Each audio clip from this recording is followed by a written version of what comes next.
Agar hayotingizdagi biror bir narsani o'zgartirishni xohlamasangiz, bu ishni siz uchun kelib boshqa birov qilib bermaydi. Eng malakali psixolog bo'lsin, hattoki shifokor ham o'zingiz harakat qilmasangiz sizga hech qanday yordam bera olmaydi.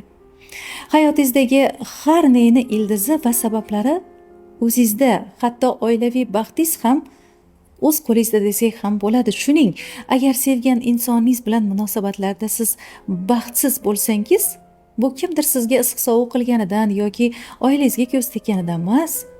Bu oddiygina oilaviy baxt haqidagi tushunchalarni, bilimlarni yetishmasligi sabab. Hozircha albatta, chunki aynan mana shu holatlar bizga juda ham katta muallim. Iloji yo'q, o'rganamiz, pishamiz. Muhimi shunday holatda diqqatingizni hozir hammasi yomon degan fikrga emas, balki ertaga hammasi yaxshi bo'ladi degan niyatga qarating.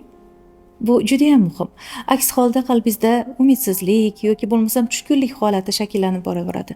Bu esa sizni xuddi langar kabi pastga tortib ketadi. Kechirimli bo'lavering. Farishtalar oramizda yo'q-u, har birimizda gunohlar yetarlicha.